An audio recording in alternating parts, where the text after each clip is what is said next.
Porsche-s კომპანია მდებარეობს გერმანიაში, შტუტგარტის ოლქში. იგი დაარსდა 1930 წელს ფერდინანდ Porsche-s მიერ. 1920 წლიდან აქტიურად თანამშრომლობდა Mercedes-Benz-თან.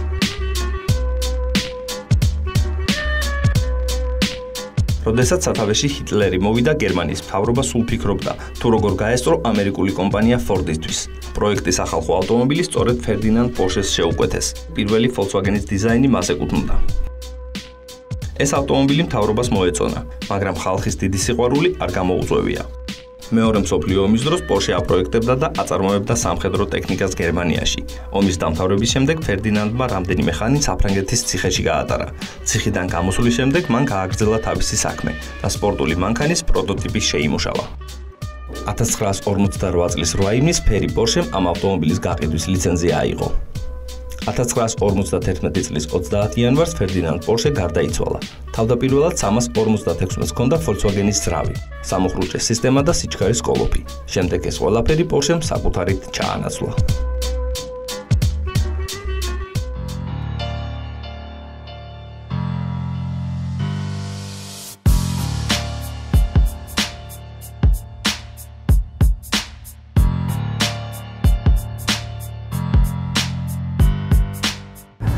მოდი გეტყვით, თუ რატო ქვია Boxster.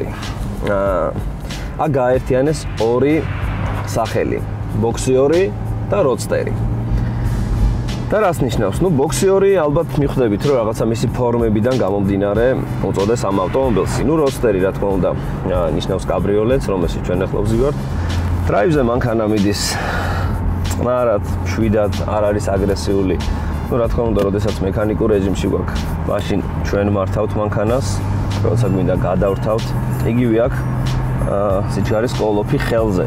მაგრამ რას მინდა ხაზი გაუსვაროთ, ცოტა მოუხერხებელია. აი, რაღაც თითქოს ხელი იჭედება. არის ახალი მოდელი, რომელსაც აქ ღილაკები. ის საერთოდ მობრუნების დროს შეიძლება გადაგერთოთ. ეს კიდე მოუხერხებელია. აი, მაგალითად, სხვა ავტომობილებზე, როდესაც საჭეს ვატრიალებთ, ფრთები რჩება ადგილზე. ამ შემთხვევაში დაყვება. გაითვალისწინეს ის, რომ თქვენ მოხვეულზე შეიძლება სიჩქარე შეცვალოთ. ანუ საჭეს ხელი მაინც არ უნდა გაუშვათ, ასფალტს ისე ეჭიდება, რომ გეგონებათ, აი, რა ვიცი, რა შევადარო. ალბათ ისევ და ისევ Lamborghini-ს და Ferrari-ს.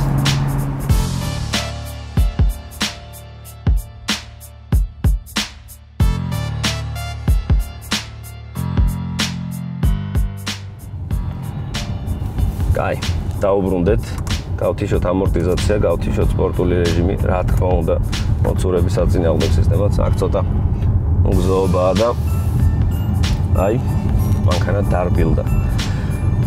არ ვიცი ეს როგორ გადმოგცეთ, მაგრამ ალბათ მენდობით სიტყვებზე, რომ სპორტული იყო უფრო ხისტი, პატარა კენჭიც კი იგრძნობოდა. ახლა დარბილდა მანქანა და უფრო რბილად და კარგად ცეირნოთ პატარა მწოლიარე პოლიციელებსაც კარგად გადავდივართ. როდესაც თქვენ მოძრაობთ 40 კმ/სთ-მდე სიჩქარით, თქვენ შეგიძლიათ გადახადოთ სახურავი.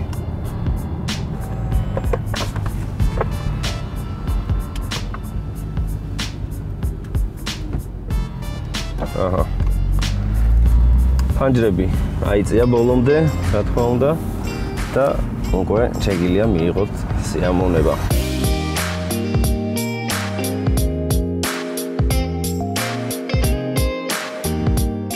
ახლა ჩვენ მოძრაობთ და მანქანა ჩვეულებრივად დრაივშია და ჩვენ გავჩერდით.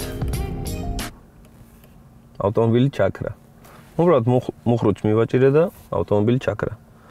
აუშვებ თუ არა, იქოქება და მანქანა მიდის. გავაჩერებ. ჩაქრა. აუშვებ მუხრუჭს, იქოქება, მიდის. გამხელა ეკონომია ალბათ ხვდებით. თან ისე რომ თქვენ არ ღილაკს საჭერთ, თან უბრალოდ ამას თვითონ აკეთებს ავტომობილი. გასაკვირი აღარ არის უკვე ეს 21 საუკუნეა. ყველა ავტომობილი გადასულია ეკონომიაზე. მოდი დავხუროთ სტენტი, ეს ძალიან მომეწონა რომ იხურება მოძრაობაშიც და მინდა ხაზი გაუსვა რომ დრო არის 9-10 წამი. სუსტად ეს ის დროა, როდესაც თქვენ ყველაზე პატარა შუქნიშანზე გაჩერდებით. რა თქმა უნდა, ჰაერი საერთოდ არ შემოდის ქარის ხმა იდეალურად არის ყველაფერი გათვლილი. აი მთლიანი კაპოტი და მთლიანი უკანა საბარგული არის სპოილერი. ალბათ ყველას გაქვთ ნანახი ავტომობილის ძრავი, მაგრამ თუ იცოდით, რომ Porsche-ს აქვს ყველასგან განსხვავებული ოპოზიტური ძრავი. ოპოზიტორ ძრავს ცილინდრები აქვს ჰორიზონტალურად განლაგებული და არა ვერტიკალურად ან V-ტიპის. ჩავხედოთ საბარგულს, აქ ორი კაპოტი გვაქვს, ასე ვთქვათ, ერთი წინ და მეორე უკან. ორივეს გაჩვენებთ, სხვათა შორის ორიგინალურია ეს ყველაფერი. ხო, წინ რაც შეეხება. წინ გვაქვს ძალიან პატარა საბარგული, სამაგიეროდ აქედან შეგვიძლია მიუდგეთ ზეთს, რაღაცა შუპი, ყველაფერი აქ წინ.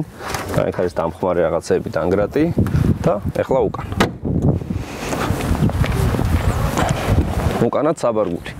ალბათ გაინტერესებთ, სად არის ძრავი.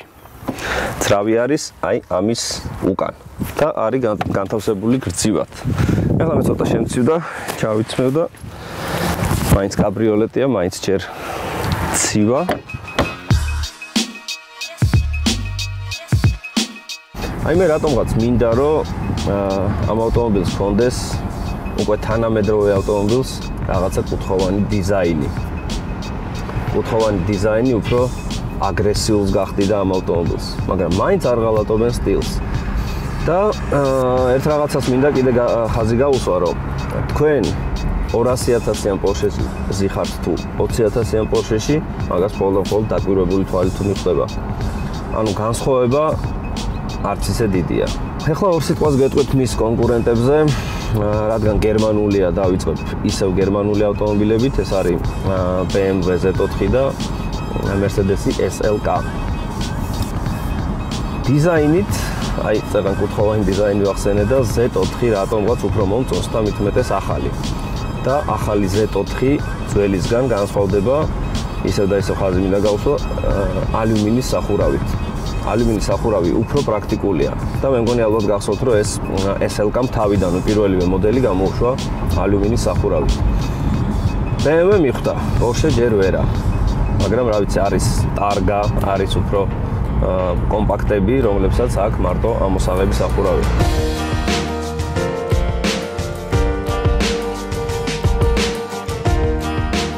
პირველ რიგში ის, რომ სათავსოები ფაქტიურად აი ერთი ხელთათმანების ყუთი აქვს, სხვა არა აქვს. აი ესენი ძალიან მომეწონა ჭიქების ჩასაწყობი და აი აქ აქვს მარტო. ხოლმე აი აქ შეგიძლია ტელეფონი შეინახოთ.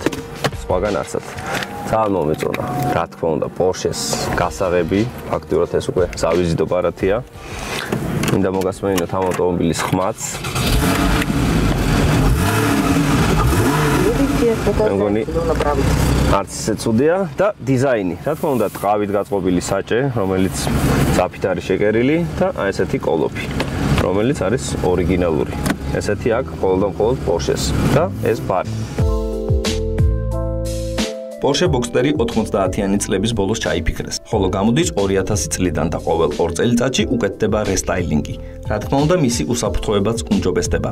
Porsche ხომ სუპერ და სპორტკარებში ერთ-ერთი ლიდერია და გერმანიის სიამაყეა. აგრეთვე უკვე წარადგინეს 2015 წლის მოდელიც.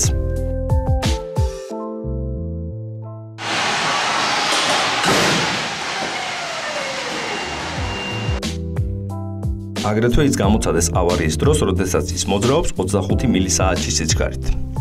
Porsche-ს crash test-ებში ყოველთვის კარგი შედეგი აქვს.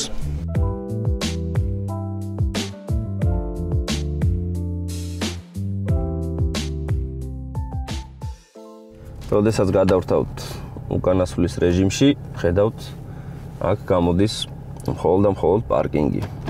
პარკინგი კი, რა ვიცი, ცოტა გეხმარებათ, მაგრამ მთლიანად არ გშველით.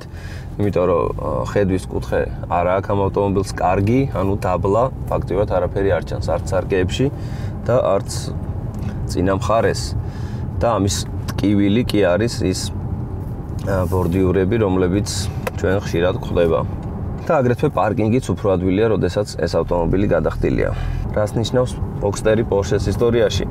თავიდან ფიქრობდნენ, რომ იგივე იყო Boxster-ის გამოშვება, რაც მაგალითად Rolex-მა გამოუშვეს პეიჯერი.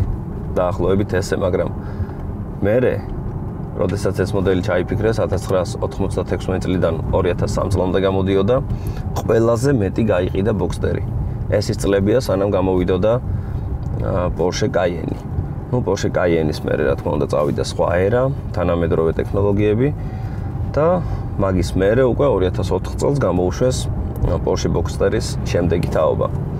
და მინუსებზეც გეტყვით, პირველი არის ფასი, რომელიც ცოტა მეძვირება ამ ავტომობილისთვის.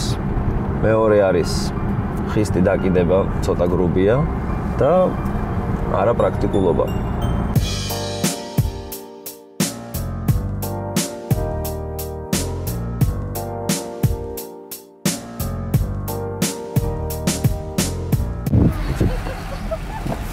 დაიკარგეთ, ხო? სურვილი მაქვს მანქანა გავაკეთო. შეიძლება? არა. ნამდვილად ვერ გათხოვებ. ესეთი რამე პირველად მითხრეს. და რა უნდა ხო რომ მე მეთხოვებინა მანქანა? წეღა გზა მკითხა. ეხლა მანქანაზე დამსვიო. ვა.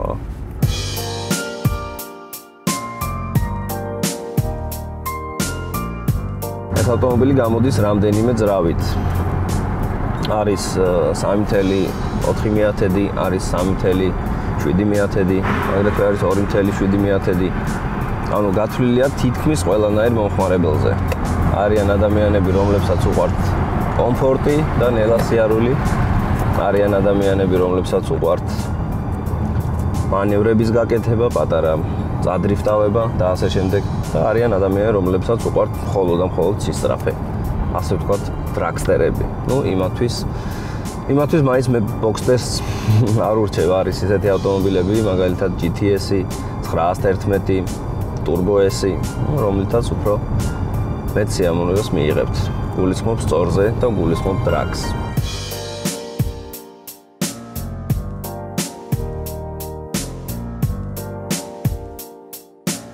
ხარისხი ძალიან მომწონს აი შეხებაზე. თვითონ ეს ტყავი ძალიან იდეალურია. აი მინდა გავაჩერო ეს მანქანა და გაჩვენოთ, რომ გადართვის დროს თქვენ აწვევით ღილაკს და აპარკინგებთ. აქ რა თქმა უნდა პარკინგი ხელის მუხრუჭი არა გვაქვს. შეგვიძლია ვამუშაოთ აგრეთვე მექანიკურ რეჟიმშიც. პლუსი და მინუსი. აგრეთვე გვაქვს საჭეზე ღილაკები. ჩავერთეთ სპორტი, სპორტ პლუსი, სპორტ პლუსმა აგრეთვე ამორტიზაცია დაახისტა უფრო. შემდეგ გადმოვერთეთ მექანიკურ რეჟიმში. რა თქმა უნდა, პირველი სიჩქარე. გავთიშეთ მოცურების საწინააღმდეგო სისტემა.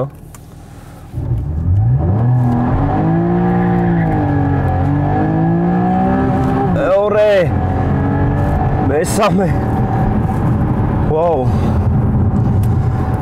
წრევა წავიდა თავში. თითქმის 4 წამი 0-დან 100 კილომეტრამდე. აი მესმის.